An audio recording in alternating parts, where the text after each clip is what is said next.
السلام علیکم ورحمۃ اللہ وبرکاتہ۔ اعوذ باللہ من الشیطان الرجیم، بسم اللہ الرحمن الرحیم۔ رب اشرح لی صدری ویسر لی امری واحلل عقدۃ من لسانی یفقہوا قولی۔ اللہم صلی علی محمد وآل محمد وعجل ولیک الفرج۔ پروگرام خلاصہ قرآن میں ہم آپ کو خوش آمدید کہتے ہیں۔ آج کا جو ہمارا موضوع ہے وہ ہے 22ویں پارے کا خلاصہ۔ مفسرین قرآن نے 22ویں پارے کو بھی 4 حصوں میں تقسیم کیا ہے۔ پہلا حصہ ہے سورہ احزاب کا بقیہ حصہ، دوسرا حصہ ہے سورہ سبا مکمل، تیسرا حصہ ہے سورہ فاطر مکمل، چوتھا حصہ ہے سورہ یاسین کا ابتدائیہ حصہ۔ پہلے ہم آتے ہیں سورہ احزاب کے بقیہ حصے کی جانب کہ اس میں اللہ پاک نے کون سی باتوں کا ذکر فرمایا ہے۔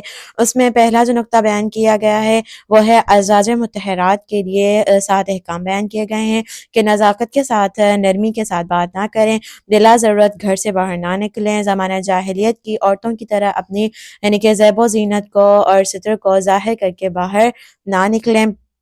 اور چوتھا جو موضوع ہے وہ ہے نماز کی پابندی کریں، زکوٰۃ دیں اور اللہ اور اس کے رسول کی اطاعت کریں، قرآنی آیات کی تلاوت اور احادیث کا مذاکرہ کیا کریں۔ دوسرا جو موضوع بیان کیا گیا ہے وہ ہے مسلمان کی 10 صفات کا ذکر کیا گیا ہے۔ تیسرا موضوع نبی اکرم صلی اللہ علیہ وسلم پر درود و سلام کا حکم دیا گیا ہے۔ اب ہم آتے ہیں سورہ سبا کی جانب کہ اس میں اللہ پاک نے کون سی اور کتنی باتوں کا ذکر فرمایا ہے۔ سورہ سبا میں 2 باتوں کا ذکر آیا ہے۔ پہلا موضوع ہے حضرت داؤد علیہ السلام اور حضرت سلیمان علیہ السلام کا قصہ بیان کیا گیا ہے۔ دوسرے نمبر پر اہل سبا کے غرور اور تکبر کا ذکر کیا گیا ہے۔ سورہ فاطر کی جانب آتے ہیں۔ سورہ فاطر میں بھی اللہ پاک نے 2 باتوں کا ذکر فرمایا ہے۔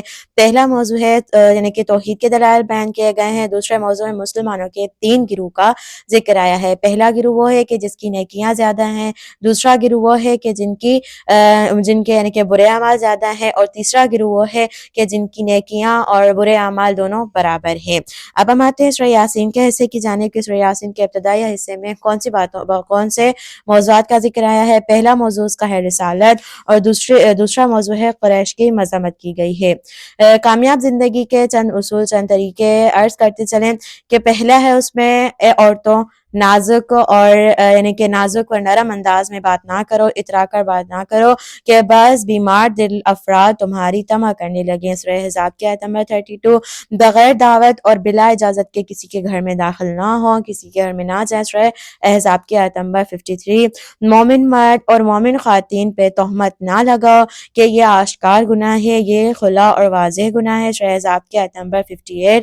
اپنی بڑی اوڑھنیوں کو یعنی کہ چادر کو اپنے گرد لپیٹ کر رکھو تاکہ تمہارا بدن اور زیور نامحرم سے پوشیدہ رہے۔ سورہ احزاب کی آیت نمبر 59۔ پائیدار اور مضبوط کلام کی تائید کی گئی ہے کہ پائیدار اور مضبوط کلام کے ساتھ بات کرو۔ سورہ احزاب کی آیت نمبر 70۔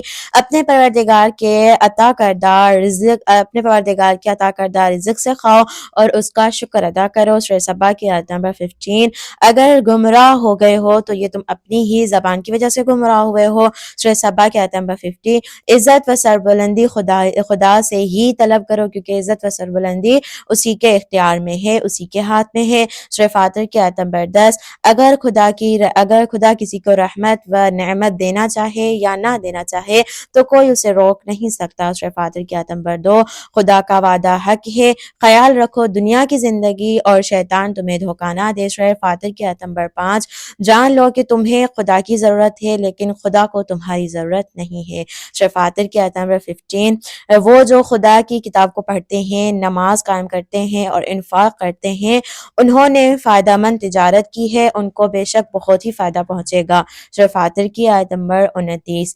آخر میں حق تعالیٰ سے یہی دعا ہے کہ اللہ پاک ہمیں قرآن کی ان تعلیمات پر عمل کر کے اپنی دنیا و آخرت کو سنوارنے کی توفیق عطا فرمائے، اور ہماری اول و آخر یہی دعا ہے کہ اللہ پاک ہمارے آخری نجات دہندہ امام زمانہ کا جل ظہور فرمائے اور ہمیں ان کے اعوان و انصار میں شمار فرمائے۔ ربنا تقبل منا انک انت السمیع الدعاء، اللہم صلی علی محمد وآل محمد وعجل ولیک الفرج، والسلام التماس دعا۔